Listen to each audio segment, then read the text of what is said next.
increase. And some say that it is related, and some say not so. The statistics are available to us to study that issue. But to me, it looks like there is a relationship. It seems like the Federal Reserve System provides a moral hazard in that as long as Congress knows that Treasury bills will be bought and interest rates will not be allowed to rise, therefore the Congress is more careless. If we had no monetization of debt, which would annoy a lot of people, I'm sure, and think the world would come to an end if that happened, the Congress would be self-regulated in many ways, because if we in the Congress spent excessively and we taxed excessively and borrowed excessively and we still didn't have enough money to keep interest rates reasonably low, interest rates would rise, and it would be Congress that would have to respond and not be bidding for so much capital out of the market, and therefore wouldn't be tempted to say, well, it really doesn't matter. We have an emergency. We have a war going on. We must finance the war. We have an entitlement system that it depends on this, so therefore, if we print the money, this will take care of things. And it may well take care of things for a while, but ultimately this process runs up against a stone wall, and I think that's where we are today. Periodically, we've raised the debt limit many times over the years, and it has been generally a non-event. It used to be that when you passed the budget resolution, the only part that was actual law was raising the debt limit, and it wasn't even debated. It was just generally done. But things have been moving along rather rapidly, and I cannot believe that what we're doing is sustainable. Right now, we're accumulating obligations. When you look at the deficit, plus what we borrow from our trust funds, plus our increase in our entitlement obligations, there's good estimates made that this amounts to about $5 trillion a year. And that obviously is unsustainable when we have a weak economy. Jobs are going overseas, and we're not producing, and we're in the midst of a slump. The solution hardly seems to be that just more debt and depending on the Federal Reserve to come to our rescue while devaluing the currency, which means that many people that some of this deficit financing was supposed to help actually hurts them, because they're the ones who lose their jobs, and then they end up with the prices going up because of the debasement of the currency. So this deficit financing seems like it can't last forever. You know, when the Fed was started, we didn't have the same type of monetary statistics that we have today, but the base at that time was, the monetary base at that time was probably around $4 billion. By 1971, at the time when we lost the last link of our dollar to gold, it was still, it was about $67 billion. But with the removal of any restraint on the Fed to buy debt, the monetary base went up to $616 billion. Now, in this last decade, which has been a decade of economic weakness, real income has not gone up.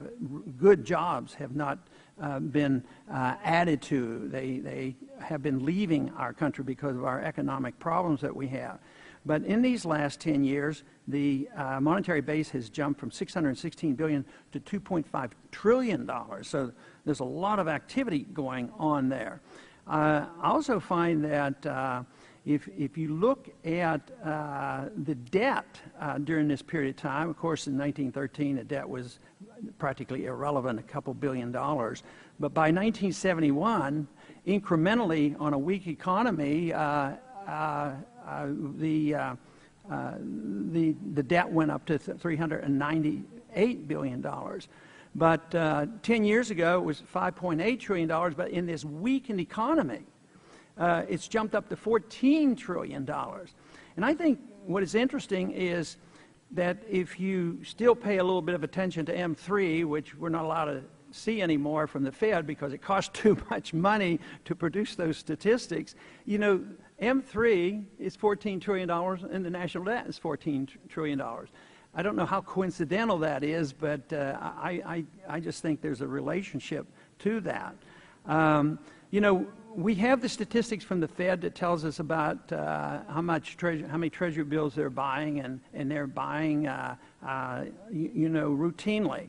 But what we don't know is whether or not, because we don't have a full audit of the Fed, on whether or not we extend loan to other foreign banks with a quid pro quo for them to buy treasury bills, because still foreigners still buy, you know, a lot of our debt.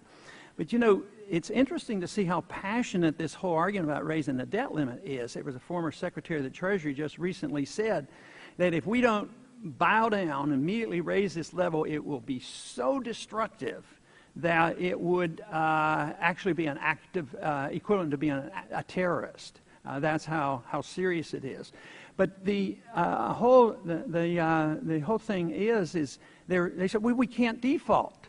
Well, we started our country by defaulting. I don't endorse this idea, but we started it. We defaulted on the continental dollar.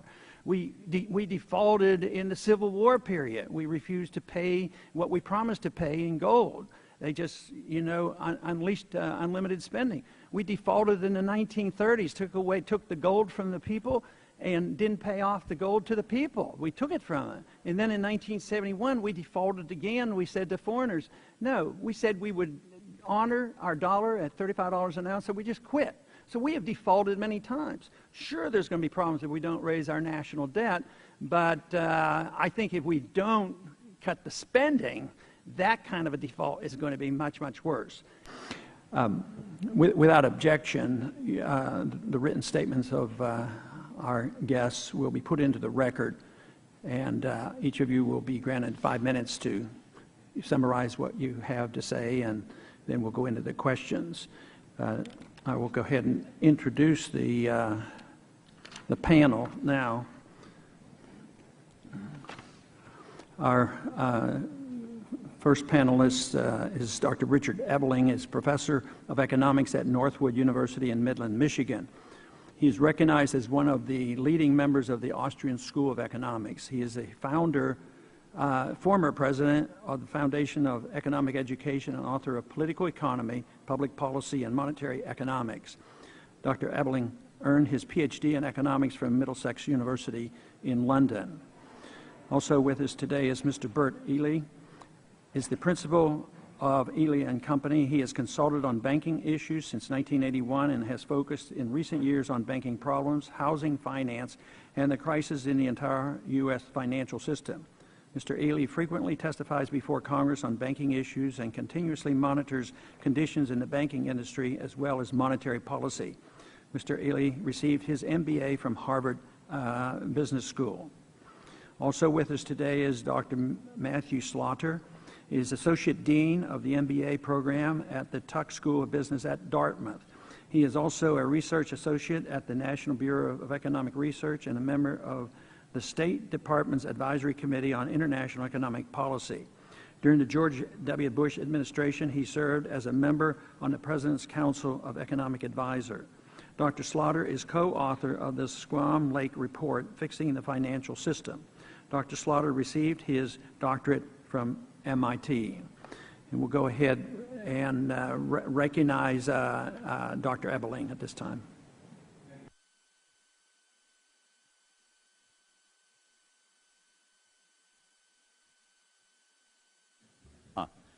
Mr. Chairman, I would like to thank you and the other committee members for this opportunity to testify on our current fiscal crisis and the issue of raising the government's debt ceiling. The current economic crisis through which the United States is passing has given heightened awareness of the country's national debt problem. Between 2001 and 2008, the national debt doubled from $5.7 trillion to $10.7 trillion and has grown by another $3.6 trillion in the last 3 years to a total of $14.3 trillion. As I point out in my written testimony, just this addition to the national debt since 2008 represents a huge sum. It is 2 times as large as all private sector manufacturing expenditures and nearly 5 times the amount spent on non-durable goods in 2009. The interest payments alone during the first 6 months of the current fiscal year are equal to 40% of all private sector construction spending in 2009. This highlights the social cost of government spending above what it already collects in taxes from the American public. Every dollar borrowed by the United States government and the real resources that dollar represents in the marketplace is $1 less that could have been available for private sector investment, capital formation, consumer spending, and other uses that could have been put to work to improve the quality and the standard of living of the American people. The bottom line is that over the decades, the government, both under Republicans and Democrats, have promised the American people, through a wide range of redistributive and transfer programs and other ongoing budgetary commitments, more than the U.S. economy can successfully deliver without seriously damaging the country's capacity to produce and grow through the rest of this century. To try to continue to borrow a way out of this dilemma would be just more of the same on the road to ruin. The real resources to pay for all the governmental largesse that has been promised would have to come out of either significantly higher taxes or crowding out more private sector access to investment funds to cover continuing budget deficits. Whether from domestic or foreign lenders, the cost of borrowing will eventually and inescapably rise. There is only so much savings in the world to finance both private investment and government borrowing, particularly in a world in which developing countries are intensely trying to catch up with the industrialized nations. Interest rates on government borrowing will rise, both because of the scarcity of savings to go around and lenders' concerns about America's ability to tax enough in the future to pay back what has been borrowed. Default risk premiums need not only apply to countries like Greece. Reliance on the Federal Reserve to print our way out of this dilemma through more monetary expansion is not and cannot be the answer. Printing paper money or creating it on computer screens at the Federal Reserve does not produce real resources. It does not increase the supply of labor or capital, the machines, tools, and equipment out of which desired goods and services can be manufactured and provided. That only comes from work, savings, and investment, not from more green pieces of paper with presidents' faces on them. As I point out in my written testimony, monetizing the debt refers to the creation of new money to finance all or a portion of the government's borrowing. Since 2007-2008, the Federal Reserve, through either buying U.S. Treasuries or mortgage-backed securities, has in fact increased, through the money multiplier or fraction reserve, an amount already equal to about 2/3 of all of the government's new deficit spending over the last 3 years or so. The fact is the Federal Reserve has more or less monetized, that is, created paper money to cover a good portion of what the government has borrowed. The bottom line is the government is too big. It spends too much, it taxes too heavily, and borrows too much. For a long time, the country has been treading more and more in the direction of increasing political paternalism. The size and scope of the federal government has to and must be reduced dramatically to a scale that is more consistent with the limited government vision of our founding fathers as outlined in the Declaration of Independence and formalized in the Constitution of the United States. The reform agenda for deficit and debt reduction, therefore, must start with the promise of cutting government spending and having a target downsizing the government. As I suggest in my remarks, the federal budget should be cut 10 to 15% each year across the board to get government down to a more manageable, traditional constitutional size. As a first step in this fiscal reform, it is necessary to not increase the national debt limit. The government should begin now living within its means. That is, the taxes currently collected by the Treasury. In spite of much of the rhetoric in the media, the U.S. need not run the risk of defaulting or losing its international financial credit rating. Any and all interest payments and maturing debt can be paid out of tax receipts. What will have to be reduced are other expenditures of the government. But the required reductions and cuts in various programs should be viewed as a necessary wake-up call for everyone in America that we have been living beyond our means. And as we begin living within our means, priorities will have to be made and trade-offs made will have to be accepted as a part of the transition to a smaller and more constitutionally limited government. In addition, we have to rein in the power of the Federal Reserve. As I point out in my comments again, the power of discretionary monetary policy must be removed from the hands of the Fed. They have too much authority to manipulate the supply of money in the economy, to influence the purchasing power of the monetary unit, and to distort interest rates, which influences the savings and investments in the economy that easily sets in motion the boom and busts of the business cycle. It is necessary for us to think of seriously returning to a monetary system as a transition that is a commodity-backed system, such as a gold standard. And we should, in the long run, seriously consider the possibility of even a monetary system completely privatized and competitive without government control and management. In conclusion, the budgetary and fiscal crisis right now has made many political issues far clearer in people's minds. The debt dilemma is a challenge and an opportunity to set America on a freer and potentially more prosperous track. And in conclusion, Mr. Chairman, I would just like to give the following quote from a former President of the United States, with your permission. I place economy upon among the first and most important virtues, and public debt as the greatest of dangers to be feared. To preserve our independence, we must not let our leaders load us with public debt. We must make our choice between economy and liberty or confusion and servitude. If we run such debts, we must be taxed in our meat and drink, in our necessities and comforts, in our labor and in our amusements. If we cannot prevent the government from wasting the labor of the people under the pretense of caring for them, they will be happy. Whose words are those, Mr. Chairman? Thomas Jefferson, the third President of the United States. Thank you very much. I thank the gentleman, and I'll recognize Mr. Aileen. Mr. Chairman, Ranking Member Clay, and members of the subcommittee, I appreciate this opportunity to testify today. The first two charts attached to my written testimony show the tremendous growth of the Fed balance sheet since September 2008, which reached an all-time high of $2.7 trillion in assets last Wednesday. How much more it will grow is anyone's guess. As my testimony shows, almost all of the growth in the Fed's liabilities has occurred in deposits from the Treasury Department and banks. Initially, the Treasury borrowed funds to lend to the Fed that the Fed then lent and invested in the financial markets. The later jump in bank deposits enabled the Treasury to reduce its Fed deposits and borrowings. Bank deposits at the Fed rose to $1.54 trillion last month. Exhibit 2 also illustrates the steady growth of the Fed's other major liability, currency. The Fed has no control over the amount of currency outstanding, though it is totally demand-driven. Turning to the Fed's income statement, the Fed has been extremely profitable since 2008. Exhibit 6 shows how the Fed earned a $52.9 billion profit for taxpayers last year. Over the 2008-2010 period, the Fed earned almost $90 billion, more than all FDIC-insured institutions. 2011 will be another extremely profitable year for the Fed. A key public policy question, though, is whether the federal government, through the Fed, should play such a substantial role in the credit intermediation business. Turning to the Fed's independence, that independence, in fact, is a myth. The Fed is a creature of Congress, and it operates with a full faith and credit backing of the federal government. Key to understanding the linkage of the Fed to the rest of the federal government is to consolidate the Fed and Treasury Department balance sheets. There are several merits in viewing these balance sheets on a consolidated basis. First, the asset side of the balance sheet shows the extent to which the federal government, through the Treasury and the Fed, is applying credit to the private sector, notably to finance housing and higher education. Second, the liability side of this consolidated balance sheet shows that private sector funds, principally deposits by banks and the Fed, currently provide substantial funding to the federal government.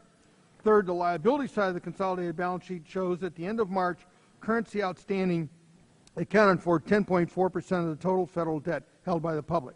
This non-interest-bearing portion of the federal debt has declined as budget deficits have forced the issuance of substantial amounts of interest-bearing debt. Given the magnitude of federal budget deficits for the foreseeable future, the currency portion of the federal debt will continue to decline. The printing press will not be a cure for financing future deficits. In sum, the Fed could be folded into the Treasury Department tomorrow. Doing so would permit a unified management of the federal government's balance sheet. The Treasury could also assume the role of lender of last resort. Since the Fed, when acting as an emergency lender, is lending taxpayer dollars, it is not doing anything the Treasury itself could not do. Treasury's assumption of the lender of last resort role would bring much greater political accountability to such lending. Since folding the Fed into the Treasury will not occur soon, Congress should mandate that the Treasury Department periodically produce a consolidated balance sheet of the Fed and the Treasury. This would present a more complete picture of federal finances and the impact of the federal government on the U.S. economy. Finally, the fundamental premise of central bank independence is that monetary policy should be free of political interference. Leaving aside the merits of that premise, the key question is what constitutes monetary policy. Today, it consists solely of the Fed trying to influence interest rates through its open market operations, specifically to hold the overnight Fed funds rate as close as practical to the federal funds rate target, or FFRT, that is set by the FOMC. The Fed does not control the money supply. The amount of currency in circulation is totally demand-driven. Money, however, defined as merely that portion of the credit supply which serves as medium of exchange. Inflation in a modern industrialized economy is to a great extent a function of the price of credit. If credit is underpriced, inflation may emerge as increased demand, stimulated by underpriced credit, causes the economy to overheat and asset prices to soar, as we saw in the recent U.S. housing bubble. Overpriced credit has the opposite effects. Given that monetary policy is all about interest rates, the question is who can better set interest rates, a committee of government bureaucrats, the FOMC, or the financial markets? The experience of recent years certainly does not support the notion that bureaucrats can do a better job than the financial markets in pricing credit. This question can be posed another way. What is it about credit that makes it desirable for government to determine its price? Some argue that a central bank must provide a so-called nominal anchor for the credit markets, a pricing benchmark, if you will. In the United States, that would be the federal funds rate target. In my opinion, a good case has never been made that the financial markets cannot set interest rates across the entire yield curve that will promote stable, non-inflationary economic growth while minimizing the emergence of asset bubbles. More specifically, there certainly is no reason why the interbank lending market cannot establish and vary the overnight interest rate which the FOMC now establishes through its open market operations. I encourage the subcommittee to address the question of why interest rates need a nominal anchor, why it is in the public interest to have a government committee signaling what its members consider to be the appropriate level of interest rates, and why the Fed should try to enforce that signal through open market operations. If that case cannot be made, then the primary raison d'etre for the Fed disappears, which would lead to folding the Fed into the Treasury Department. Mr. Chairman, thank you for this opportunity to testify. I welcome the opportunity to answer questions. Thank you very much, and we'll go on to Dr. Slaughter. Chairman Paul, Ranking Member Clay, and fellow members, thank you very much for inviting me to testify on these important and timely issues regarding America's monetary and fiscal policies. In my remarks, I will make 2 points regarding the relationship between the Federal Reserve and federal government debt. I will then make 2 broader points regarding the debt ceiling. First, it is important to emphasize that Federal Reserve purchases of federal government debt has for decades been a standard operating procedure for how the Fed conducts monetary policy. In pursuit of its dual mandate of both price stability and full employment, in the normal course of operations, the Fed has long bought or sold Treasury securities to increase or decrease the supply of what is commonly called high-powered money, or the monetary base. In turn, through rounds of lending in the private financial system, these changes in the monetary base affect the broader U.S. economy. Indeed, for many years before the world financial crisis, the Fed executed monetary policy almost exclusively by transacting Treasury securities. There is nothing inherently nefarious or worrisome about the Fed owning a large amount of federal government debt. Second, it is important to emphasize that the current fiscal challenges facing America have not been caused or abetted by the historic interventions the Federal Reserve undertook amidst the world financial crisis. The Fed's efforts to restore liquidity and stability to America's capital markets required it to expand both the size and asset composition of its balance sheet in unprecedented ways. This historic expansion of Federal Reserve monetary policy did not somehow cause the commensurate historic fiscal expansion. Rather, massive federal fiscal deficits were triggered by a combination of sharp downfalls in federal tax receipts and especially sharp increases in federal spending. Thus, historic monetary and fiscal expansion coincided, but neither directly caused the other. Rather, both have been directed at containing the damage to the real economy of the world financial crisis. Let me now turn to the broader issue of America's looming debt ceiling. Here I would like to make 2 points, the importance of which it is difficult for me to overstress.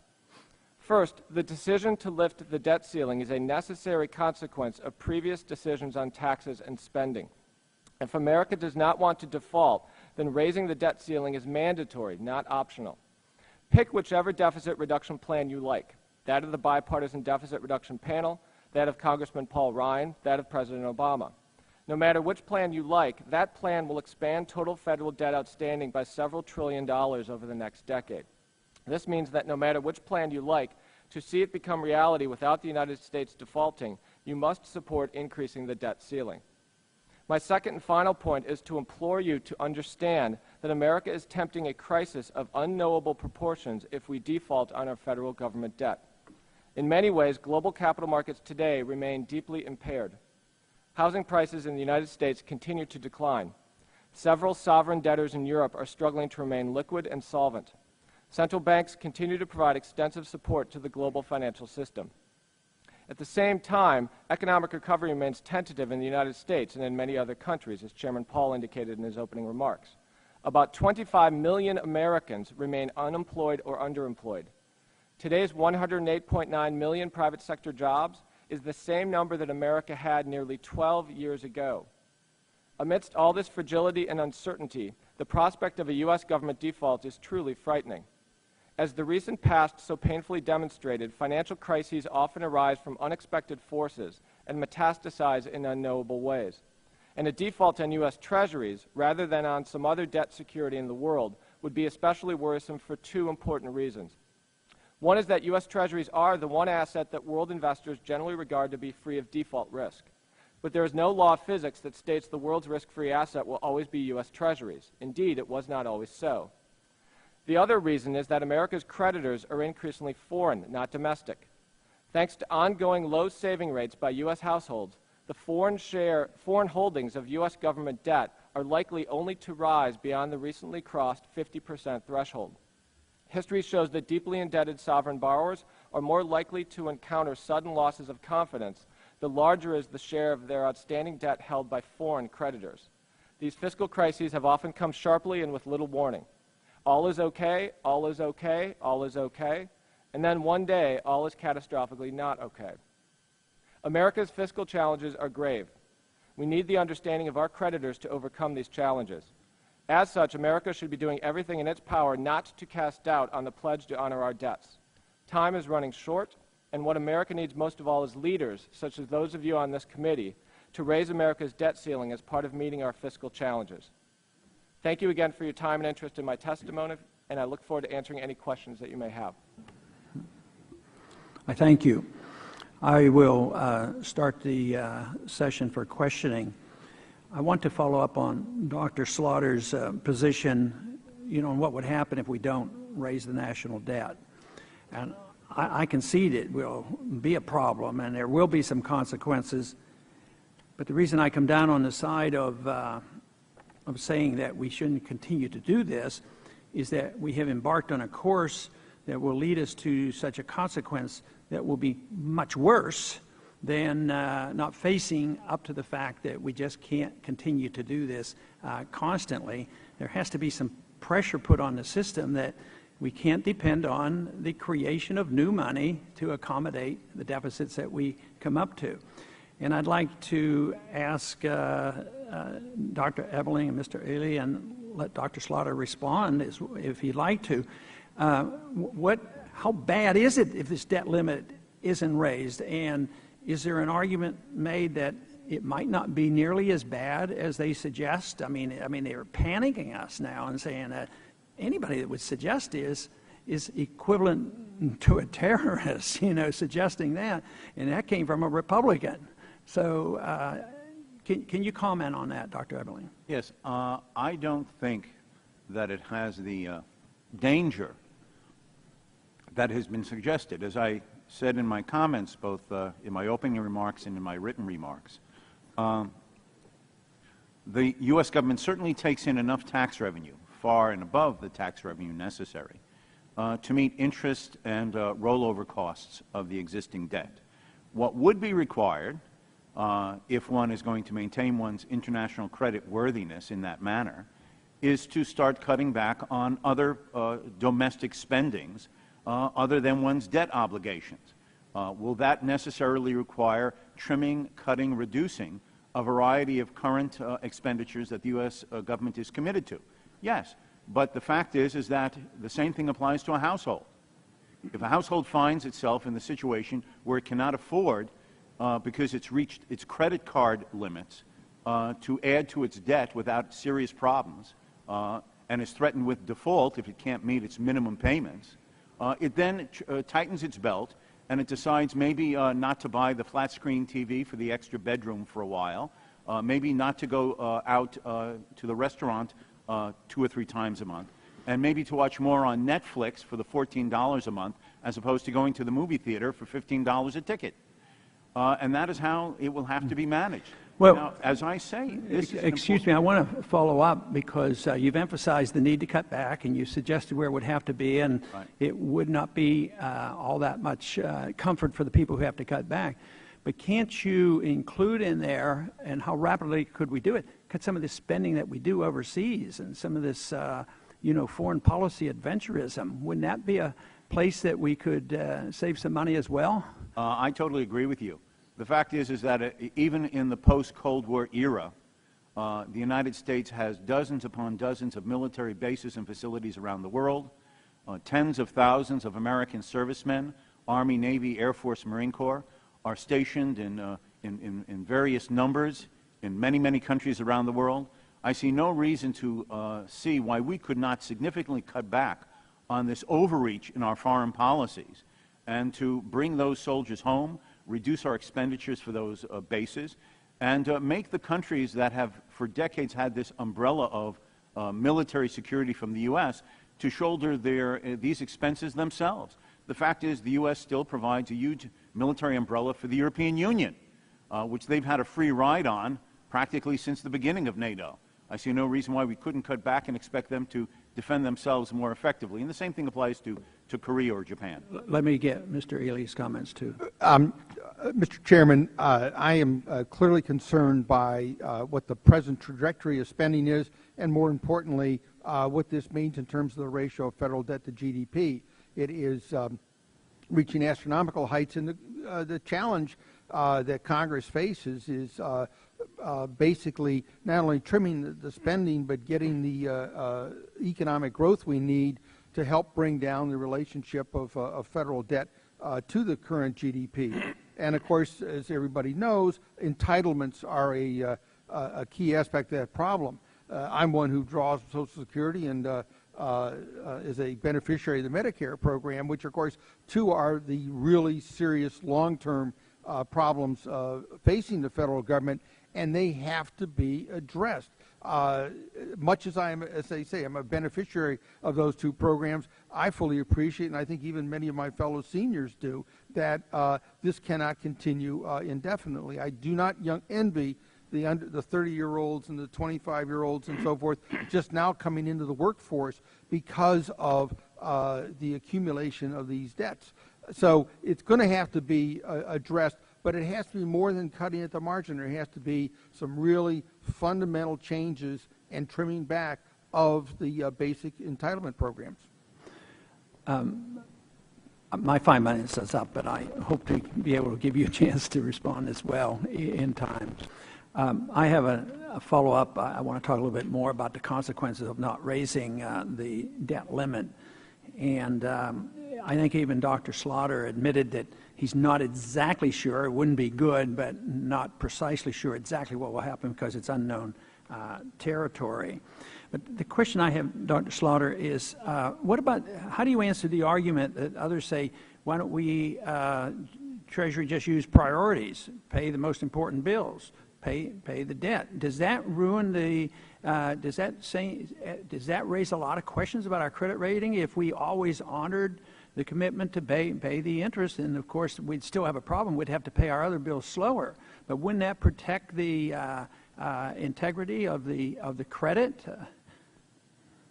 So that has a couple of costs, I think. One important cost is you're implicitly turning into creditors involuntarily Social Security recipients or government contractors.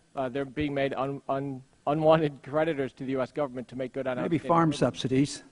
Well, whatever it is, but the principle that I think a lot of holders of Treasury would look at is a sudden on-the-fly change in priority of payments by the U.S. government. That's going to introduce uncertainty and risk. And I'm not a legislative expert, but I just don't know. My understanding from what I've read up to learn about this is we just simply don't have a set of rules and laws or executive orders in place to prioritize payments coming out of U.S. Treasury when there isn't any existing law or regulatory structure in place to make those priority payments. Okay, this assumed they can do it, and they always honor the commitment and pay it. Would that mean that it would be less drastic than you anticipate? Wouldn't that soften the concern if you knew, say they put it into a form of a law and they said that you could do it? Would that soften your concern? No, not necessarily. And Even though the other issue I want to raise is the economic concern. Again, the fragility of the recovery right now, if we're talking about truly not raising the debt ceiling at all, the implied fiscal contraction that would come in the coming months from that, without offsetting policy support for economic growth of the private sector through things like trade liberalization and other things, have a very bad impact on jobs and the labor market and the broader U.S. economy. The concern I have sometimes is that the crisis is very often overblown, you know, in '08. I mean, it was a major crisis. If we didn't do it, we're going to have a Grand Depression. But what we did was we had TARP funds and we had the Federal Reserve pump in trillions, and everybody said, see, we saved ourselves from a depression. Well, maybe Wall Street didn't get their depression, but the people got the depression. You know, they lost their jobs and they lost their houses. So I can't see how, you know, ringing the alarm bells and doing it just because something terrible might happen, maybe doing it will make things worse. And I think what we're doing will eventually make it worse. You had another comment on? I guess my concern is I would stress again the unknowability of how capital markets are going to react by a breach of our debt ceiling. And I would stress again, part of the challenge in fall of 2008 was how quickly the crisis with Lehman Brothers and AIG and capital markets metastasized to the General Electrics and other firms that were not able to roll over the commercial paper, and we were looking at layoffs, several million more potentially than what we actually saw. But we don't know. It might even boost confidence and say, hey, they're going to get their house in order. It might even, you know, give more integrity to the dollar, and we wouldn't have the crashing dollar. If I can just add something to that, there's been this discussion of we'll pay the interest but not repay the principal. In effect, what that is a forced rollover of the debt. Now, if you take Treasury bills, bills get paid off because the government sells new bills. If you say, okay, we're not going to pay off the bills that they're maturing, effectively that has the same cash flow effects for the federal government as paying them off and rolling them over. So nothing is gained, in my opinion, by delaying the payment of maturing debt. But the effect of paying on the markets of not paying off maturing debt, I think, would be catastrophic, because people, particularly institutional investors, have cash flow programs that are based on known maturity dates for their debt. If they don't get it, it may actually cause severe financial problems in some circumstances, but certainly really rattle the market. So I think one option that is, as a practical matter, not on the table is not paying debt as it matures. Of course, the other side of the argument is what we're looking at is something even more catastrophic with an inflationary blow-off. I mean, and that can be very, very tragic. So, Dr. Ebeling, did you want to make a comment on that? Yes, I do. I think that the soundest policy, the one that would send the right signals to our international creditors, to set a tone in the United States, is precisely to say we will meet our financial obligations as interest and securities become due, and that we're going to adjust our domestic spending to assure that. The fact is, obviously nobody wants their ox to be gored while others don't. But it seems to me that if we had the political will, which means the members of the Congress who make these decisions, to say that we're going to meet our financial obligations on the debt as they come due, but we're going to be reducing spending across the board by 5–10% to see that that is covered without getting an increase in the debt limit. Certainly that sends the right signals internationally, and it makes every American realize that nobody's getting a cut, that they're not that another person is, and that everyone has to bear the burden of this precisely because the promises have been greater than the tax structure and the economy can sustain. And I think that if it's across the board, it's very difficult to say that someone's getting something of a deeper cut or a burden compared to someone else. Now, that requires political commitment and willingness to do as well. But what else are you going to do? Do you want to be in the situation? Maybe not today. You could raise the debt limit. You could put it off 2, 3, 4 years. But you want to be put in the position, in our own circumstance, of a Greece or a Portugal. Eventually, you cannot keep this going. Right. My time has expired. This hearing is now finished.